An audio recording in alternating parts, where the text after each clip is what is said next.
Arches. Arches build 3. Yes. Yes, fuckers. We're doing this. This is happening. Arches build 3. Now, those of you who don't know what Arches is, this is the sequel, the standalone sequel to Echo. So, yes, the first two builds for this were fucking amazing, and I'm so hyped to get into the new content. But to do that for this series, I have to go through all of it again. I'm just gonna see my load, cause see if it's there. It is there. And I want to go back to it, but like, guys, this is like a new series, so I have to start at the beginning. And yes, I'm fucking hyped to get to like the new shit, but I have to do the old shit first to get there for you guys. So let's you know what, I should keep that up so I can actually see how long it is. Let's start.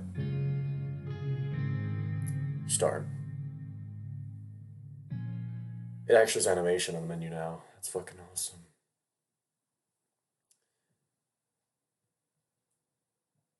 Run.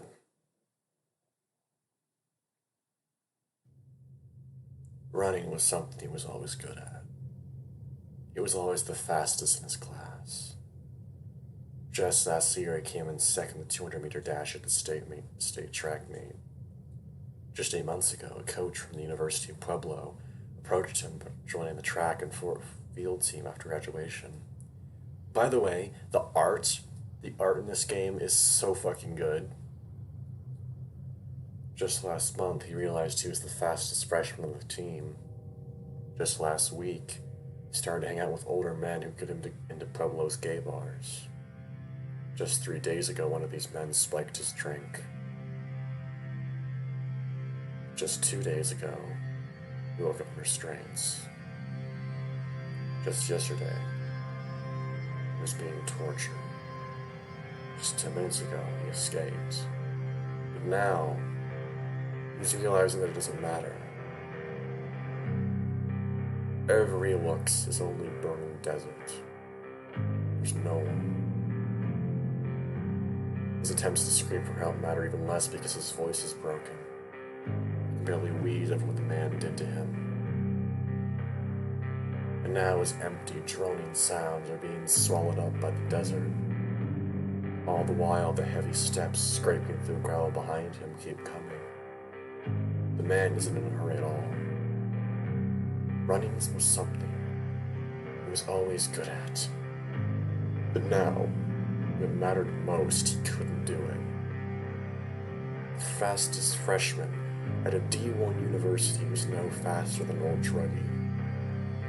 He definitely would have been if he'd eaten anything for the past 3 days. His ribs were broken. He could see straight. The man had given him something. He told him it was for the pain, but the pain was still there, and now he couldn't even stand. His balance was shot, and he kept stumbling until he was just crawling on all fours. It's now that he realizes the man had let him get away on purpose. This makes him realize something else. He was going to die. Tired from the drug from the past 3 days of constant fear and torture, and from trying to run, he collapses. He lays there in the dirt, sobbing even as the tears don't come out. He'd run out of those after all the things the man had done to him. The light above is blinding. He wonders if this is God. His mom was a devout Catholic, and even though he never believed, he promises that light that he'll be a believer right then and there if it saved him. The crunching gravel footsteps get closer. I need to go. His voice is still ragged and hoarse. Footsteps come even closer. I have a meat. It's a childish, high-pitched laugh. Think I must have hit you on too many times. All I do is talk about your fucking track bullshit now. Huge form moves closer. You know that shit don't matter no more, right? His chest aches with overwhelming sadness and despair. It's not because he's about to die. It's because his mom won't know what happened to him. because the last text message he saw from her was said, "Love ya, bug," with 10 heart and kissing emojis. He hadn't responded and just rolled his eyes. He thought he'd be able to respond the next day or the day after that. And then Edmund kidnapped him and took his phone and sat on the counter. He sat there and buzzed over and over with messages, and his kidnapper only laughed when he asked her at least read them. Now the tears flow, just as the man leans over him with something heavy in his paw. He hopes his mom is right about God. He hopes he can see her from the other side, just so he can respond somehow.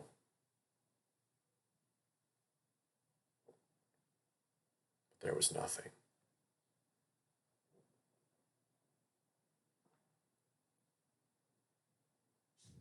So yeah, to just fucking get out, just fucking talk about that scene. They have managed to create a hook better than Echo ever had. Okay, yes, if you stuck out with Echo, you would get to the spooky shit eventually. But this, it just drops you fucking nuts to butts into the middle of that. And first time I played that with the first update, I literally almost, I had to take a break. I just couldn't do it. I had to start the next day because it was just like, oh, it's Brian. I had to. It wasn't even. But yeah, the fucking writing there is so good. I love it. Also, there's a dick here, as you can see. Yeah. Cameron holds on to the seat tightly, the coyote's teeth rattling together with every pothole they hit. His boyfriend, Devin, doesn't seem to be bothered at all. The bear's paw on the wheel with an elbow hanging out the window. He'd been singing loudly the music through the car's Bluetooth speakers, and it wasn't until cell phone service was lost that Devin finally seemed to notice Cameron's unease. "You alright, babe?" "I think you could go a little slower." "What?" Cameron raises his voice, yelling over the rattling interior. "Go slower!" "Why? This is the kind of terrain this baby was built for." "Okay, but..." Cameron's voice bounces as they hit another deep groove of a destroyed road. "We don't know what's running these bands. What if it just drops off and go down a ravine or something?" "That's what the roll bars are for, honey." "I'm sure about to chip a tooth." "Oh, come on. You gotta admit there's something nice about feeling the road." Cameron doesn't respond and goes on clutching his seat. Devin does slow down a bit, though, more carefully maneuvering around most of the broken up parts of the road. I haven't the road anyway. It's only been like, what, 5 years? Flash floods are what I read in line. Obviously no one's been around for the upkeep, so this is what happens. Oh yeah, I forgot out of the state order. Extraordinary zones, the law of watery death comes down from the road. Comes down the road during monsoon season. Coyote tenses up as the bear makes another smooth but still sudden turn. And it's even harder to remember. How are you a coyote, Cameron? This is your climate. You know better than to say that. Just because I'm built for it doesn't mean I have to like it. Yeah, but you're hating Fort Allen, too. It doesn't get ungodly hot there, though. I can at least deal with it. Well, the transfer to Bonneville City is looking good, so you won't have to deal with it much longer. Cameron shrugs. Milder weather could be nice, I guess. Devin grins. Nicer weather, nicer scenery, and nicer people. Everyone's a Mormon. Which is why they're nice. The ones living down there aren't. Here aren't. There's a big difference between the fundamentalist and the normal ones, the ones that baptize dead people and wear Jesus jammies under the clothes. Dev shrugs. Most religions throw away when you break them down like that. I'm just saying whether it's magic garments or prairie dresses, they come from the same fucked up place. Devin doesn't say anything, and Cameron realizes how bitchy he sounds right now. Sorry, I just worry how they might look at us. It's hard to gauge people when they're all fake nice. Yeah, that's true, but look. Devin nods his head toward Cameron's window, and the coyote follows his gaze. The rocky and even landscape is opened up to a wide expanse of blue. That's like Emma, which means Echo is... The bear looks ahead, and the first thing that Cameron sees is a tall, rusty sign with letters on the top that he can't quite read from this distance. Below it is a small, shabby building, and beyond it are a few smaller, even shabbier buildings. You know, a note about like the narrative voice here. It's obviously omniscient, but it doesn't just stick to one character. It goes back and forth between them, kind of like in Virginia Woolf and James Joyce. Kind of like it's like it goes between the different two main characters and tries to give you their perspective, which is very similar to the Lighthouse from by Virginia Woolf, which fucking great book if you're in the mood for it. It is very depressing though. It's obviously a great work by a great author, but it's a bit too depressing for me right now to reread. Karen wasn't sure what he'd feel like when he first saw the town. If the coyote really is what Devin thinks he is, and right now he'd feel all the awful, evil things that supposedly happened here, those small, rundown buildings should be exuding the memories of their past, which would then be projected into his mind. But Cameron feels nothing. Of course, he kind of knew this would be the case, but he'd never been to a place that was famously haunted. Not like Echo, anyway. So he worried just a little bit. Dev asked him in the past to go on his amateur paranormal investigations, all because the coyote could see things. It reminded Dev the proper word was hallucinate. The things he saw were manifested by his own mind. There was no reason for him to give it fuel by going someplace supposedly haunted. Dev got the message pretty quickly and stopped asking. They still talked about all those interests he had, though, and Cameron realized there was a lot more to Devin's interest in ghosts than just dumb fun. And even though he'd refused to entertain Devin's psychic bullshit, the bear still took care of him. He did so much for the coyote that Cameron was embarrassed to think about it sometimes. So when Dev got this chance to go to the place he wanted to go the most, Cameron decided he had to go as well.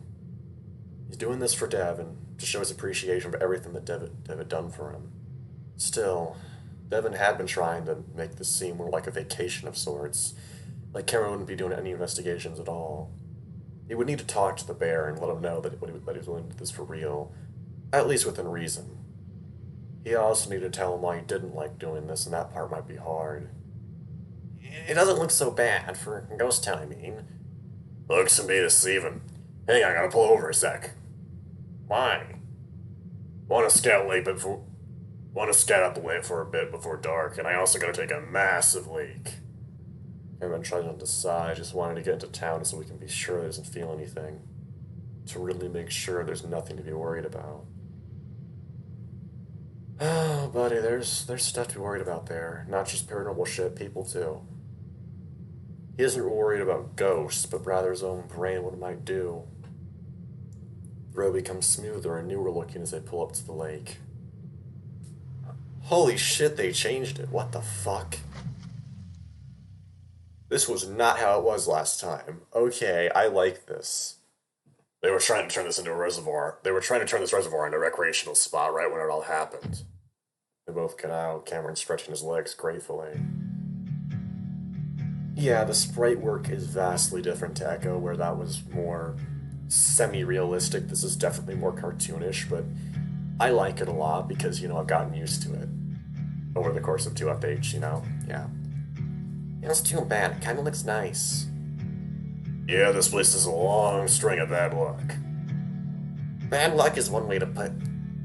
Hold that thought, I'm gonna pee. Fucking love Devin, he's so adorable. Dev waddles away, clearly having held it until he almost couldn't anymore. Cameron shakes his head, remembering all the rest stops they pass the interstate. With a sigh, Cameron leans up against the Jeep, staring out across the lake. This really isn't bad at all so far. Sure, they weren't in the town yet, but all those dreams he had, all those terrible feelings, they seem silly now. Just a small former town with a sad history. If his brain was going to manifest something out of this, about something would just be sad. Cameron knows that his hallucinations aren't real. He's known that since he was a kid after he first saw a monster in a raincoat in his trailer home. He also knows that ghosts aren't real either. But Devin believes. Or at least wants to believe. He wants it so badly, he thinks Cameron can see them. Cameron knows there's something extremely perverse and wrong about disorder being used like this. Devin is also aware of this. Painfully aware. To the point that Cameron was always able to tell days in advance that he was going to ask about taking him on this trip. And yeah, this is wrong. But the bear doesn't even think Cameron's mentally ill. Or at least that's how it comes out to the coyote. Devin doesn't understand how it feels to struggle with reality. The feeling that at any moment you could lose it. That isn't his fault. Most people have a solid perception of reality, like a normal person should, and they take it for granted. That and Cameron never really told him what it was like, so how could he understand? He told him a little bit, but he'd always been worried in the back of his mind that Dev would leave if he told him everything. So Dev took those snippets of insight into Cameron's psyche and somehow interpreted it as him being gifted. It had been over 5 years at this point, and Dev had seen Cameron at his worst, at his absolute craziest, and somehow he'd stuck around and still believed the coyote was just a normal guy with some personal issues. Cameron hugs himself a little bit tighter, realizing that now is the time to really talk about it. And then, after this, they can have a fresh start in Bonneville. Feel I am at least 3 pounds lighter after that. Well, I don't mind taking a piss in the wilderness. I'm not doing anything more than that. Yeah, I was kind of hoping there'd be a porta potty or two around here, but at least I'll have to dig some holes. Dev! Whoa, just kidding, babe. We can dry the rest up. What's wrong? Gary pauses, trying to get into the mindset this sure to be uncomfortable conversation is going to require. Just give me a sec. Cameron sees the bear's demeanor change instantly. Okay. But while I'm giving you that sec, I'm sorry for teasing you and being all gross. I know this isn't really where you want to be right now. And I was just trying to lighten the mood. Man, it's because I love you. Jesus Christ, stop. Devin goes quiet and swallows, the sound comically audible. There's a pause, and there Cameron tries to keep a straight face. The tension just seems to break on its own. I would much rather hear you make poop jokes and act like that. What, considerate? Sort of, you are considerate, just not in that weird and anxious way. Well, sue me for trying to be careful. I just don't want to say anything stupid, and... Cameron cuts the bear off. No one to put this off any longer. Just listen, let me talk for a minute. I know you haven't said it, but let's just get out of the open that I know you wanted me to be here for more than just company. I'm not that stupid. And I just want to say that I don't think this is a good idea because what I have is a mental disorder, not an ability. I know, I shouldn't think of it that way, but I researched it, and I just don't think it lines up with you having a mental... Devin cuts himself off as Cameron sighs deeply. Please don't. I'm sorry. Dev once again stops short as Cameron holds up his paw. But what's important is if this helps you, whether I think it's real or not. You do a lot for me, and I want to be able to do something for you. No, what I think doesn't matter. What's important is... So I'm gonna do it. I'm gonna be your psychic for the weekend. Wait, really? Dev, I'm not spending the whole time role-playing like we're having a good innocent time in that murder town. But I don't want to make you do something you don't. Oh, I want to. I might not like it, but I want to do it. If only for you. Kim. Nope, I made my decision and I'm doing it, but just this once. If you're sure, please don't put me ahead of you. And I did some research on that formula linked me to a few years back, so my sixth sense is primed and ready. That seems to finally snap Devin out of his reluctance. I didn't want to bring this up because I fucking hate this shit. I hate, overly annoying people that obsess over representation in games. I'm fucking sick and tired of hearing that crap. But, this kind of representation is important. Okay? The fact that they did acknowledge that it's a bad thing for Dev to see Cam's illness as a gift. At least they acknowledged it. That is the only thing you need to do to make it good, to make it, not bad. Like, I fucking hate film representation, so let's just fucking get into this. That seems to finally snap Devin out of the reluctance. Wait, seriously? There were so many people like you on that forum, did you? Listen, I want you to find your answers, I really do, but I think the worst thing I can do is lie to you and make you feel better. I'm going to be completely honest about everything. Whether or not I see something. Of course, that's what I want. And that's why you shouldn't be getting your hopes up right now. I'm just telling you that I'm going to try. Bear stares at the camera for a few seconds, just smiling. What? I'm just glad I met you and that we're together and that you're here with me. Devin wraps an arm around Cameron, pulling him into his side as they both lean back against the Jeep. Yes, this CG. But seriously, if I feel like, I don't know, you're just not into it, just let me know. Well, as long as you're not expecting anything, I think I'll be alright. Yeah. Dev goes on grinning and Cameron narrows his eyes. Because I'm getting the feeling you're expecting a lot. Dev pauses, seeming to think. Well, I'm also happy you're being more open like this. I always felt like you didn't want to talk about it. Cameron also thinks. I guess I just didn't want to be told that what I see must mean something, you know? Yeah, we get old pretty fast, but we're talking about it now. Does it not? Like, some of the things you mentioned don't make sense, like that raincoat creature, but what about your old friend who, you know, got shot in the head? After I hallucinated that something shot him in the head? Yeah, that one. This is what I'm talking about. You and all of us really like to see meaning in everything. That we have a purpose in life, a reason. Reason, purpose, and the meaning of life means nothing to the universe. Everything just is. Whether it has meaning is up to us. Yes, it's weird that hallucinated the way he would die, but he was also involved in things that could have led to that. I knew he'd been dealing with drugs in a really risky way, so I knew his life was in danger, and I was on fucking ketamine. All the reason is there. Well, Dev shifts around, clearly uncomfortable and trying hard not to look that way. I get that, but there's a lot of other examples I could bring up. Maybe it's a coincidence, but at some point you have to wonder if maybe it's something else. Cameron sighs. Of course I have, but that's always worries me. But what worries me about this paranormal stuff you're into in the afterlife and all that, it reminds me of my mom. Dev doesn't say anything, just waiting and listening. You know, toward the end, right before I left, she was usually amped up on something to stay awake for her 3 jobs. Whether it was amphetamines or meth, she barely slept.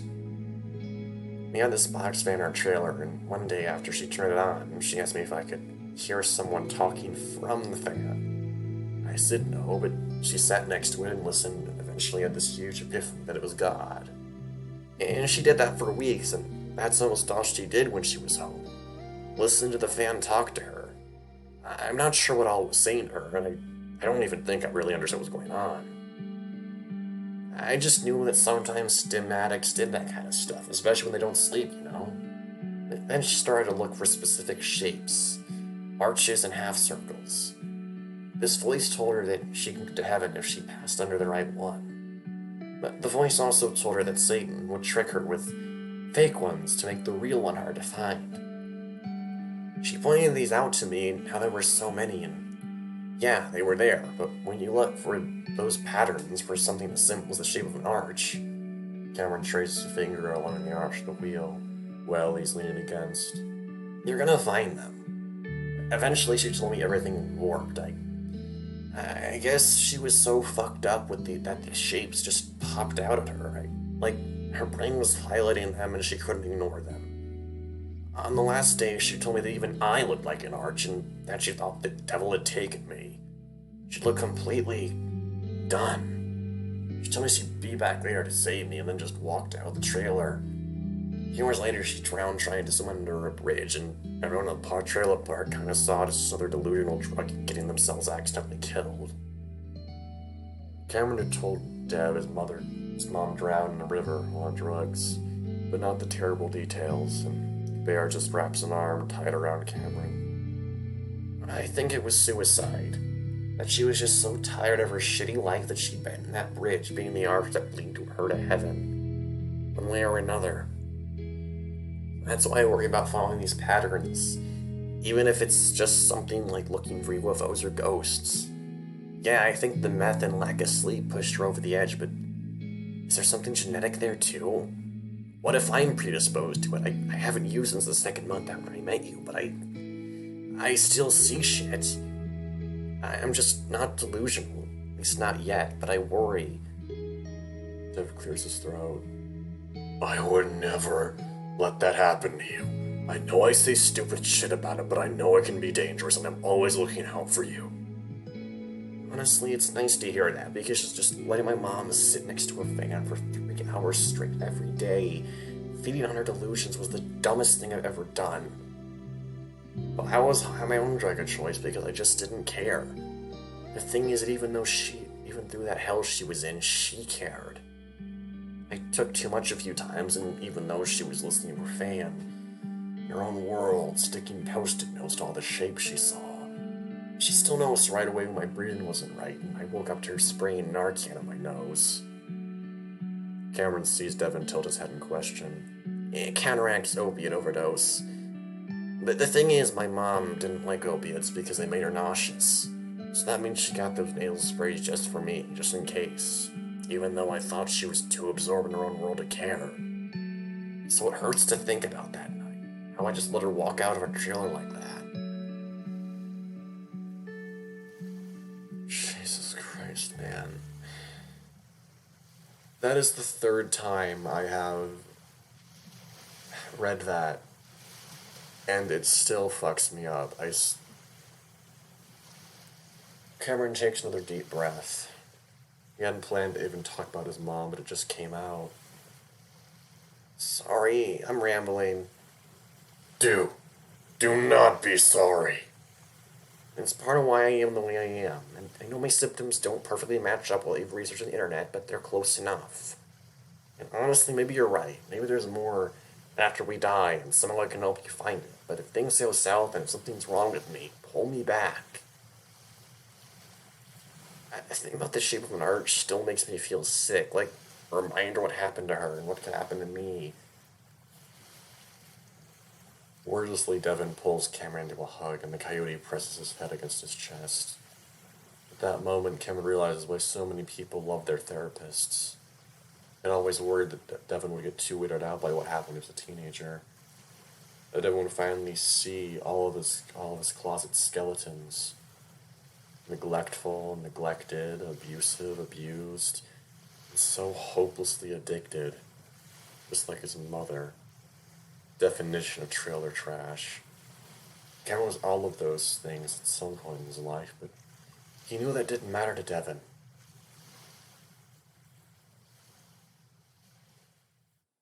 After a while, Devin lets go and they start getting back into the Jeep, the bear feeling slightly shaky. Cameron's confession was truly harrowing. Devin had known bits and pieces of his coyote's history, but to hear it like that, how he'd overdosed and almost...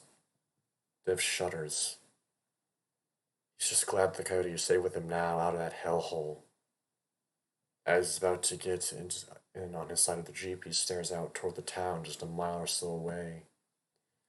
What Cameron had told him that this had made him feel better, Devin was feeling more conflicted than ever.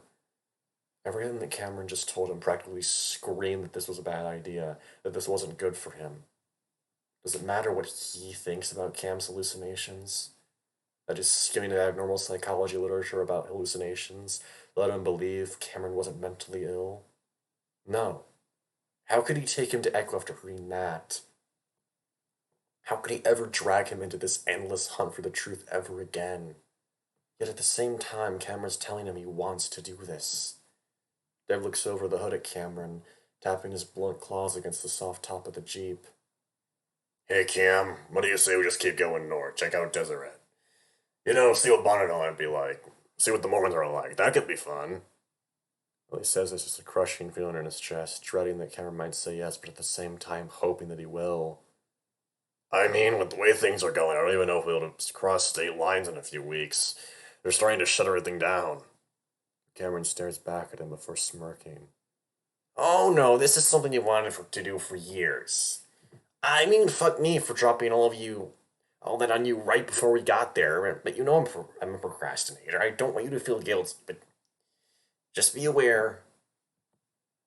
Yeah, and I kind of want to face my fears in a way, and now I'm ready for this. Before Devin can say anything else, Cameron gets in. Dev looks over at the lake, actually not sure what he's about to do. If he was a good boyfriend, he'd drive away from this place. Cameron would yell, curse, and moan about how it took them 10 hours to get here. And Devin would shut him up with one of those sugary abominations from Starbucks. And he would never talk about Echo again. He would listen to Cameron and trust him about how it actually felt to see awful stuff. They'd move, get married, get a big house, and sooner or later, Devin would get his answer, because everyone does at the end. As they pull out of the parking lot, he thinks he's made his decision. But even as he tells himself he's going to turn left, back up the road they came, he turns right. Just before he did, he sees a flash of pink in his mind's eye, floating in the middle of a pond. It's like someone hit him full force in the chest. Before he knows it, Echo is ahead of them.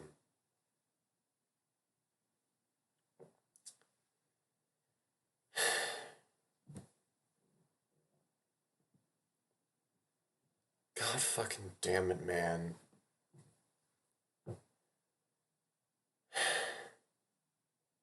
The writing here is fucking amazing.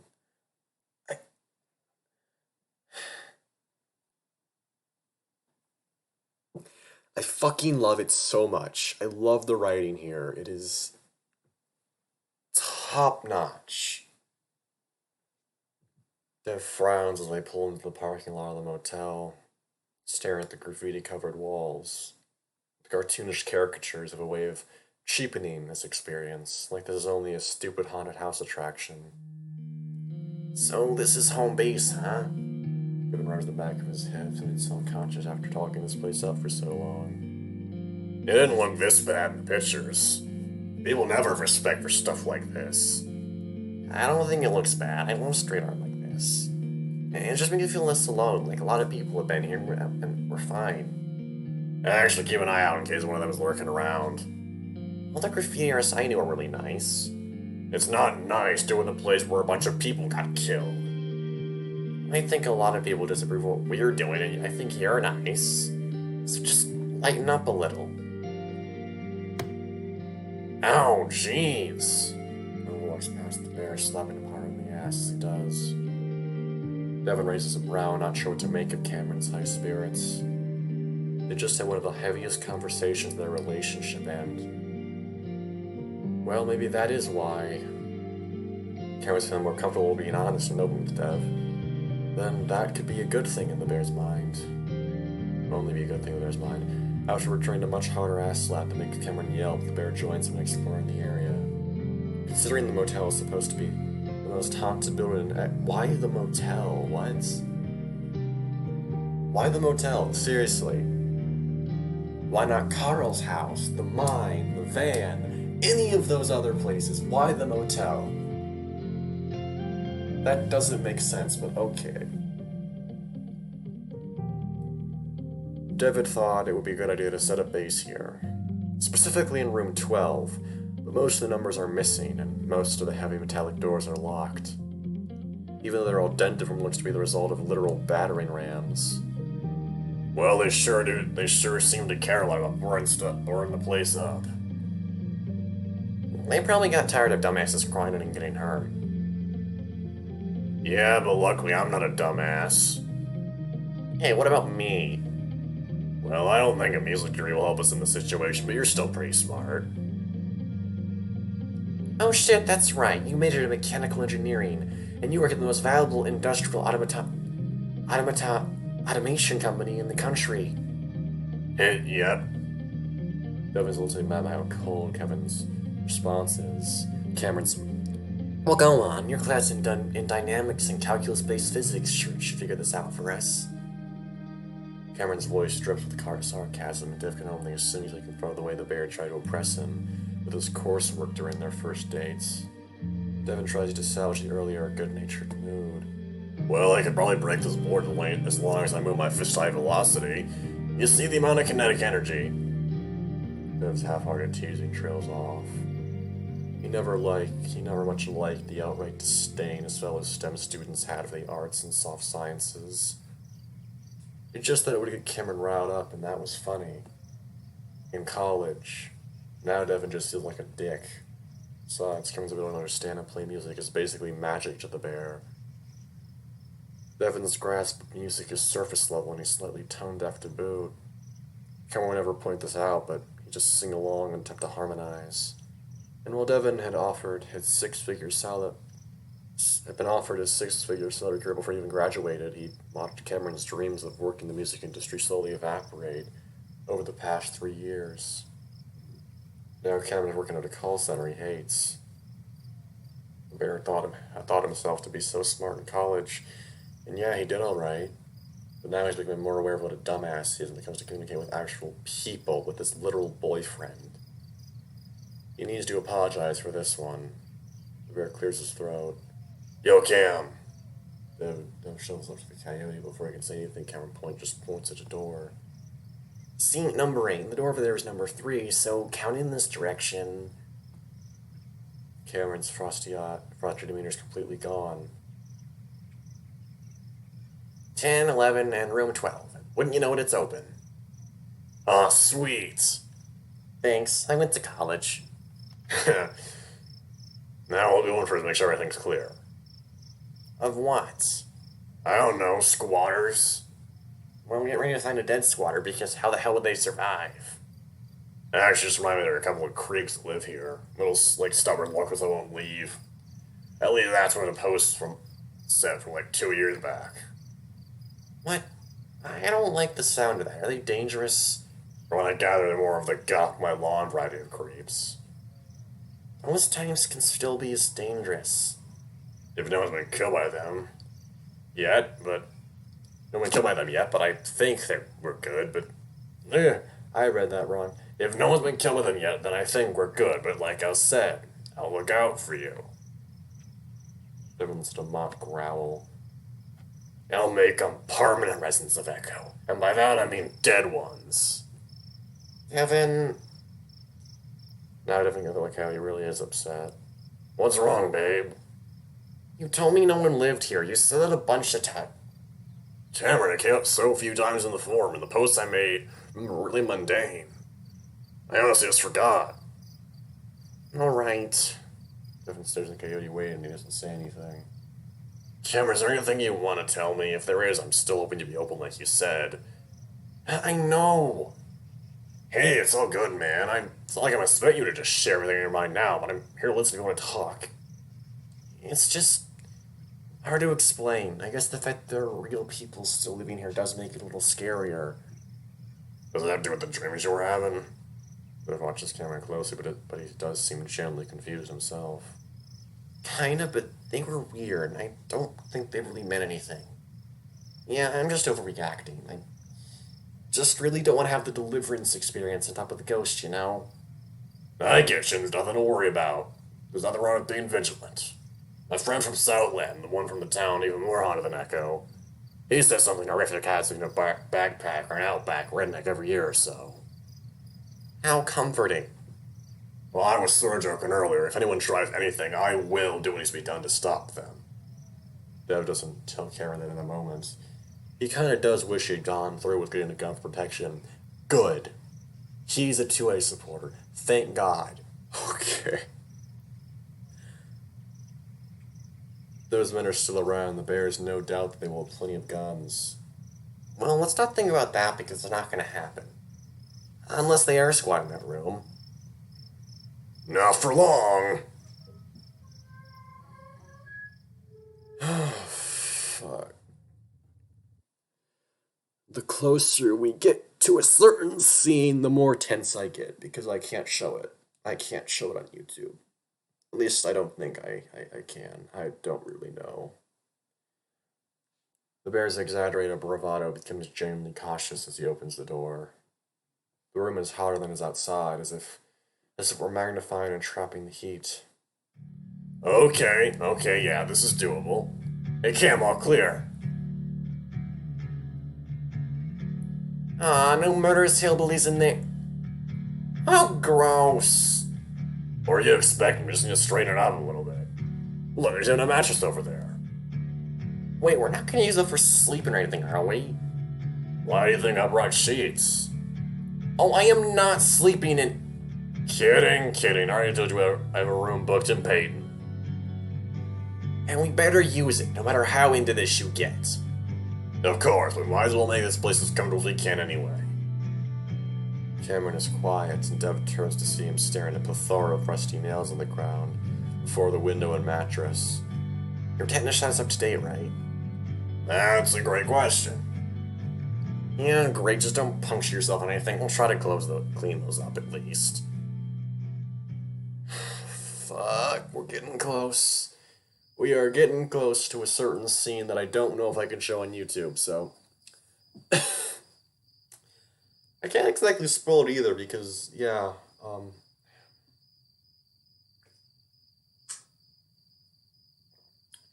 I don't know if I should skip it because there are some really good lines of dialogue there that are, kind of important to the characters, just, kind of important, whatever. Cameron watches Dev step back, brushing his paws against each other loudly. Oh my god, the fucking dogs. The neighborhood is erupting and fucking barking. Good grief. Cameron watches Dev step back, brushing his paws against each other loudly. Well, I'd say that's rather cozy, don't you think? I've seen actual homes that look worse, so yeah, I'd say. Cameron eyes the couch and slowly sits on the edge, not quite trusting it despite the sheet. So, what do you know about paranormal investigation? You said you did the research? Turns out you just run around with a flashlight and call the ghost a bitch. Good one. Damn, sorry, didn't know the reality show Ghost Hunts were such a sore spot for you. They single-handedly ruined the credibility of actual investigations. Yeah, no shit, Dev. No shit. Well, they brought him more attention, Ron. Anyway, all I really know is what you do. EVP staff taking pictures, just sitting around waiting. Stuff like that. That's a start. Actually, I was thinking you deal with most of that, so what I mainly researched had to do with those who are gifted. It's almost physically impossible for the Coyote to use that word to describe people like him.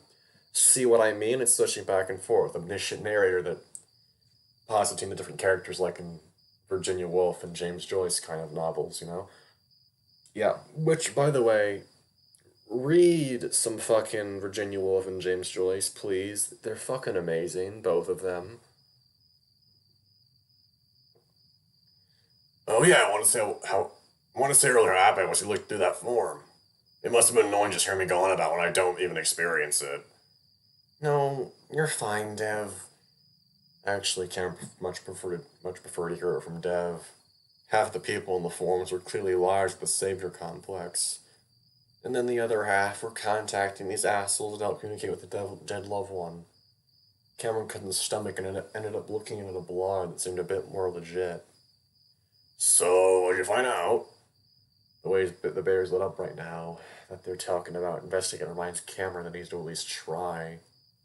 Well, according to these psychics, it's pretty simple if you have the extra sense. First, approach the location with clear intentions. I'm here to see or hear something from the past. Second, keep an open mind, which is something I promised to do. And finally, if you sense the presence is hostile, always remember that it can hurt you. In these cases, they might not actually be a person. I wouldn't worry about demon shit. Even I have a hard time believing in that. Hey, there's something we can agree on. Now, I'm gonna go out on a limb here and assume something terrible happened in this room. Why else look for a specific room, right? I don't want you to tell me what happened, but I assume this is a bit of a test. Well, I don't want to call it a test. I'm gonna be recording looking for the thing that happened in this room, too. Just thought you might want to see if you sense anything and compare it with what actually happened. I think that's a good idea. I'm just gonna do a simulate touch sensing, I think they called it. so I won't see anything, but just sense what might have happened. But tell me if you feel things aren't right, of course. I'll be fine. All right, let's get started. We won't go super late tonight. Just wanted to get a feel for things. Sure, I'll get started by opening my mind and making my intentions clear. Okay, babe, I love you. Devin leans in and kisses Cameron on the head. Then Cameron watches as Dev turns off the lantern, plunging them into darkness. Fuck.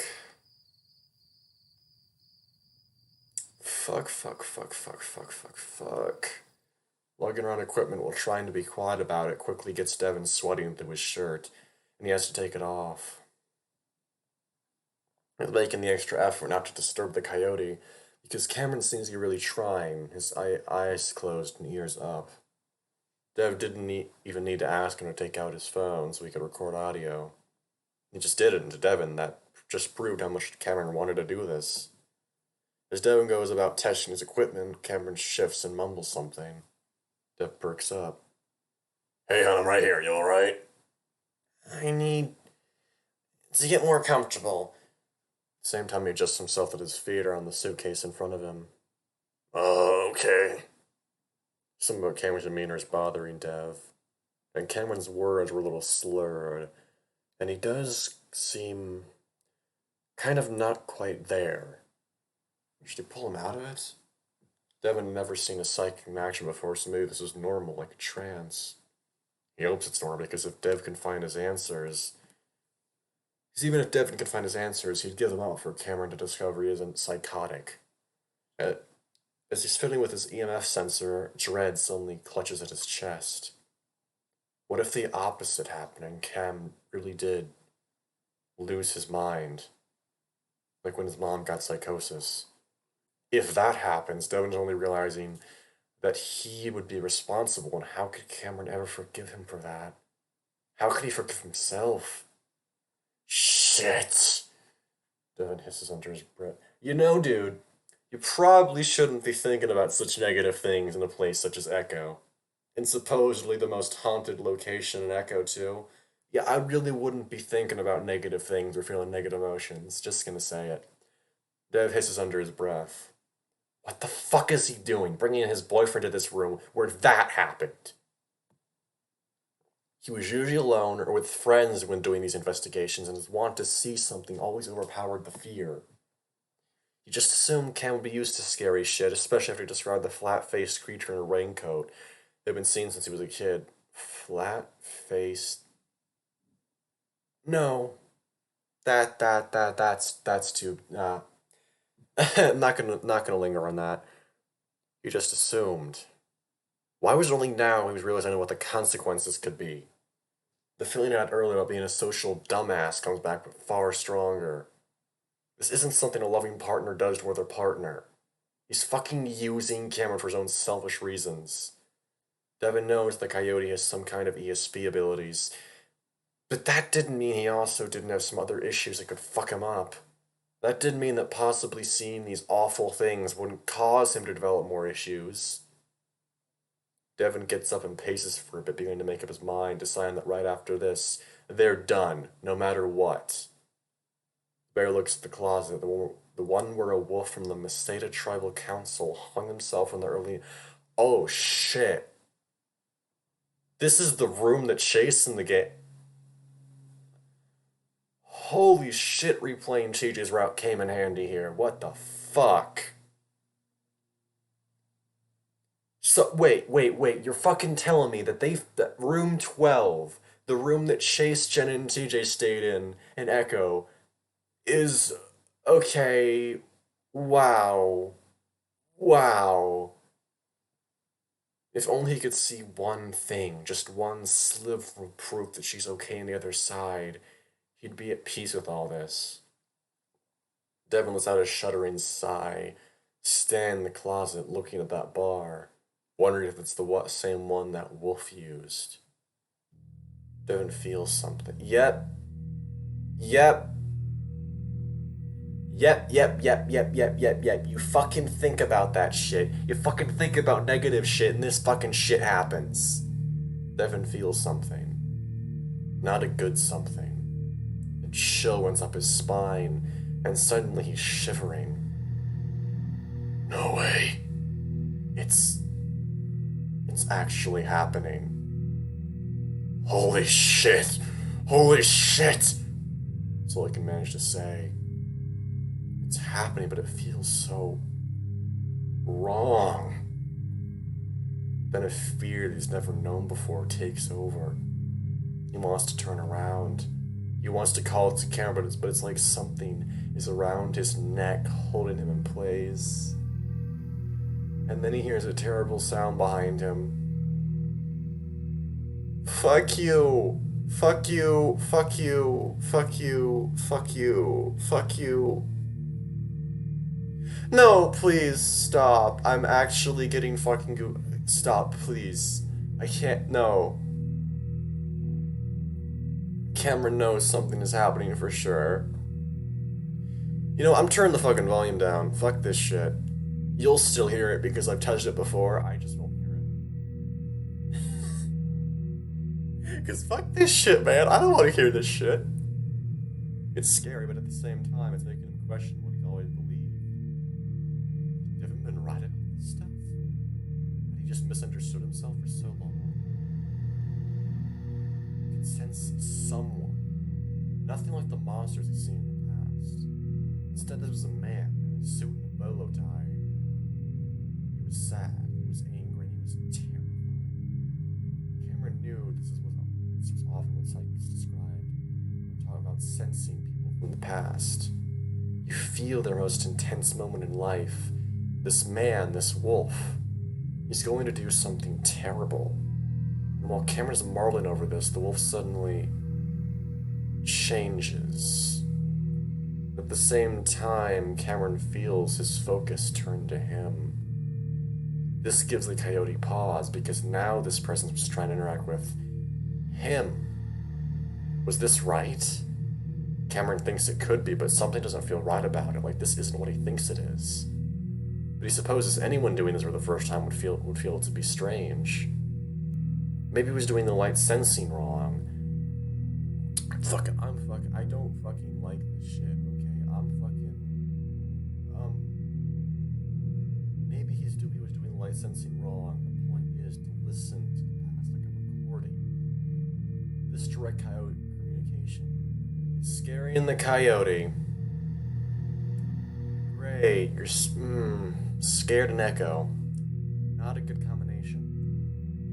But this could be his chance to answer Dev's question, his own question for that matter. I'm sorry to bother you, but what's after death? Where do we go? Feels stupid and clumsy, but that's all that comes to his mind, so Kevin asks over and over. There's a long, empty pause, and then something like a cackle. It almost sounds fake, like a Halloween toy, but it's dark, mean, and it's making fun of him. All the feelings of wonder and hope for a breakthrough are deflated instantly. I don't know when I'm gonna have to pause it because I know I'm gonna have to pause it. There's no fucking way I can show this shit on YouTube. He needs Dev. He needs to open. Okay. Okay, it's still blurred. Cameron's eyes are heavy and he can barely focus. Something has gone terribly wrong. This presence is evil, malicious. This isn't a person. Now all the coyote can sense is that a profound tragedy has just taken place. Okay, yeah, I'm fucking pausing it now. Okay, it's over. Essentially what happened was Cam opened his eyes as you saw. He began to his vision focused and he saw Dev hanging in the closet by his neck. And he was basically experiencing a type of like maybe sleep paralysis, kind of like Chase always did in Echo. But like then he got a call on his phone from Devin, and this Devin told him that the afterlife is basically drowning and suffocating what made you happy in life, and it basically insulted him for being a coward because he will try and find anyone to help him stay alive, regardless of whether or not they treat him fair or treat him like basically like a treat him nicely, you know, don't abuse him. And the voice also hinted at a possible ex-boyfriend that was abusive towards him and gave him a scar. And then it basically um, mentioned Lapita, who we still don't even know who that is in the game. I think in the latest update, I don't know. I haven't played it yet. But like, um, essentially, Lapita is like a person from Devon's past, and then a demonic screen happened, and we're here. Okay, you're caught up. It takes Devon a moment to realize the terrible sound is coming from Cameron. He's never heard him make a sound like that before. At that moment, whatever it is that has a hold in the bear dissolves, and Devon turns around, heaving for breath.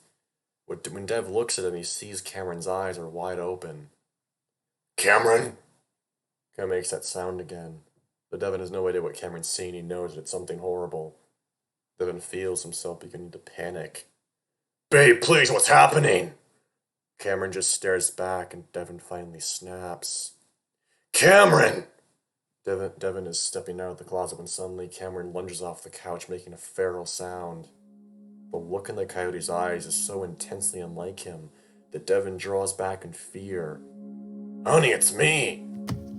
Dev shot Cameron's paws fly to the bear's neck, but instead of squeezing like he thinks he's going to, they ripped the thick fur there.